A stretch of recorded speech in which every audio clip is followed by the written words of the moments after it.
Hi there, my name is Jordan Ajaluni, and I'm going to be talking to you about a few different case studies. For this presentation, I will introduce some clinical cases that illustrate several biochemical processes and how they play out in various metabolic disorders.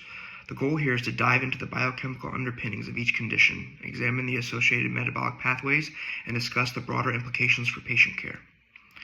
Case number 2. Muscle glycogen phosphorylase deficiency.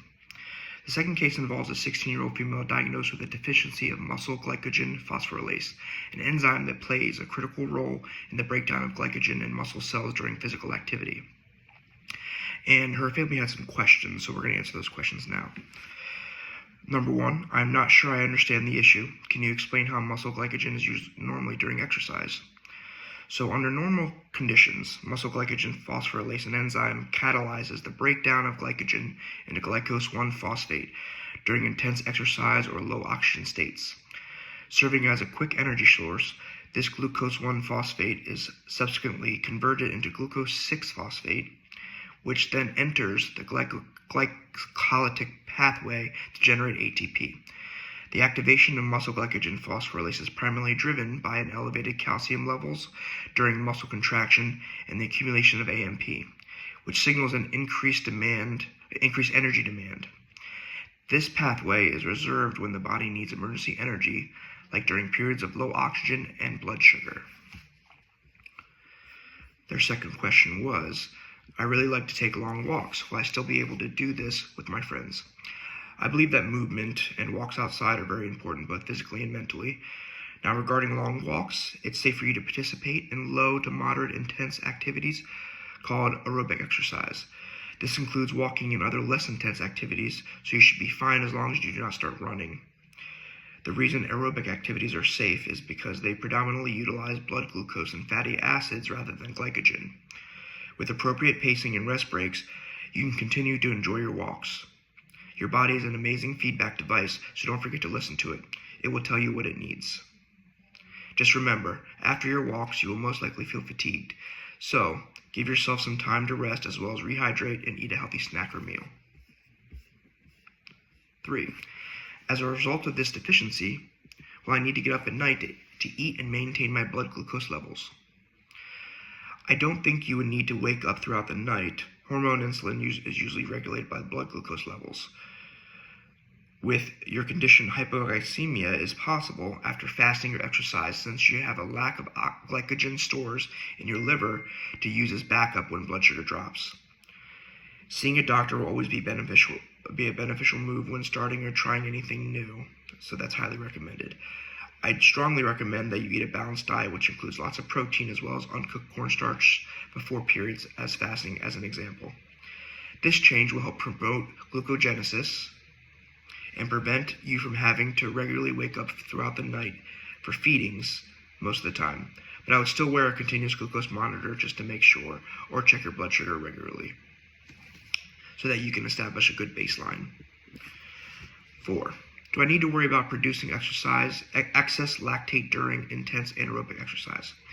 In intense anaerobic exercise, the risk of excess lactate production is diminished because the muscle fatigue usually sets in earlier with myocardial disease. You have a very reduced exercise capacity. You will experience early fatigue as your muscles are unable to maintain high levels of anaerobic glycolysis due to impaired glycogen breakdown. Because of this, studies have found that it is unlikely to produce lactate during exercise in this case. However, to prevent lactic acidosis, which is the buildup of lactate in your body, I would avoid simple sugars like fructose, glucose, and galactose, which will contribute to that as well as intense anaerobic exercise. Overall, this case shows how important glycogen metabolism is in muscle function, and it provides reasonable questions a family and a patient might wonder in managing the symptoms associated with enzyme deficiencies. So let's talk about case number 3. This is about the pediatric insulin response in type 1 diabetics. So the third case involves a 5-year-old boy who presents with persistent thirst, frequent urination, and drowsiness. Blood tests reveal abnormalities, low insulin levels, both at the baseline and after glucose load, pointing to type 1 diabetes. Now, the first question was, why does insulin test suggests that the underlying biochemical basis for the patient's symptoms. So type 1 diabetes is an autoimmune disorder in which the immune system targets and destroys the insulin-producing beta cells within the pancreas. This destruction results in significant reduction in insulin production, a hormone vital for maintaining blood glucose levels. The minimal insulin response after a glucose load highlights the pancreas's inability to produce enough insulin, leading to hyperglycemia and the onset of symptoms such as excess thirst and frequent urination as the body tries to reduce its glucose levels. 2. What would you predict the patient's fasted blood glucose levels to be in his current condition? The patient's fasting blood glucose levels are predicted to be above the normal range of 70 to 120 due to the lack of insulin, which normally helps regulate blood glucose levels by promoting its uptake into cells and inhibiting gluconeogenesis and glucogenolysis. 3. Based on this diagnosis, what 2 regulatory enzymes are likely to be active in this individual's current condition? The first one is glycose-6-phosphatase. This enzyme becomes highly active in the liver during periods of fasting or insulin deficiency, converting glucose 6-phosphate into free glucose, which contributes to the patient's elevated blood sugar levels. Now the second one is hormone-sensitive lipase, HSL.